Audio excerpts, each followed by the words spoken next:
Your account is open. So now comes the most exciting question of all. What do you actually buy?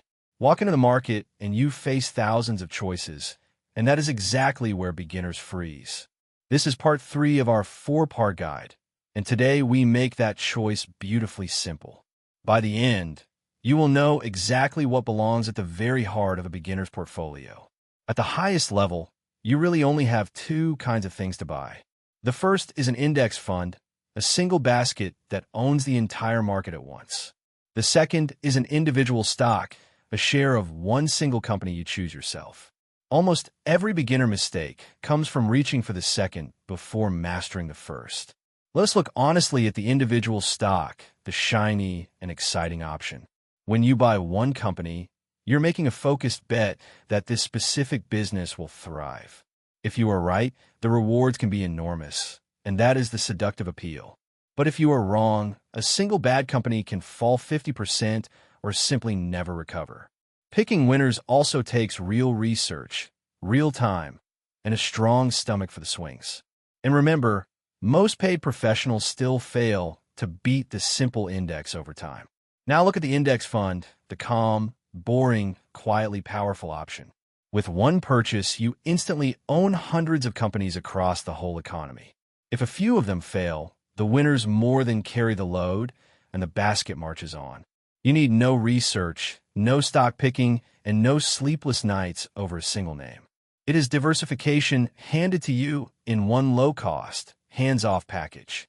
This is exactly why the broad index belongs at the very core of your portfolio. A helpful way to picture it is the idea of a core and some satellites. Your core is the big, steady center, a broad index fund holding most of your money. Around it, optional little satellites could be a few individual stocks you truly believe in. For a brand new beginner, the honest best move is to start with only the core. You can add satellites slowly, later, once that calm foundation is firmly in place. If and when you do pick a single stock, give it a few simple tests. Buy a business you actually understand and use, the way Peter Lynch famously advised. Favor a company that already earns real profits, not just exciting promises about the future. Make sure you would happily hold it for years, not just for a quick and thrilling pop. If a stock fails these basic tests, it is speculation and not real investing. Now, let us name the traps that quietly destroy beginner portfolios. Do not buy something just because a loud voice online is hyping it to the moon. Do not chase a stock simply because it has rocketed up and you fear missing out. And do not grab a falling stock just because it looks cheap, since cheap can always get cheaper. Each of these is emotion pretending to be a strategy, and the market punishes it harshly. Watch out for one sneaky bias in particular, slowly falling in love with a company. Once you own something, you start ignoring bad news and excusing every single stumble.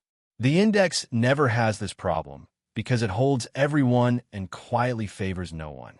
Staying a little detached is, oddly, one of the most profitable habits you can ever build. You may also notice that some companies pay you cash, called a dividend, just for holding them. A steady dividend can be a pleasant bonus on top of the share price rising over time. But never buy a stock only because its dividend looks unusually large and tempting. A sky-high dividend is often a warning rather than a gift, as a later lesson will show. Above all, never let everything you own ride on a single company or a single idea.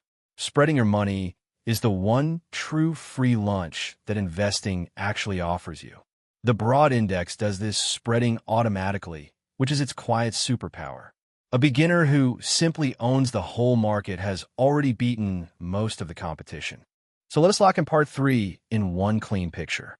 You could buy the whole market with an index fund or single companies with individual stocks.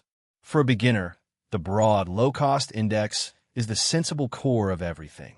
Treat individual stocks as small, optional satellites, and only ones you deeply understand. Dodge the hype, the chasing, and the falling knives, and never bet it all on one name. Remember the question we began with. What do you actually buy?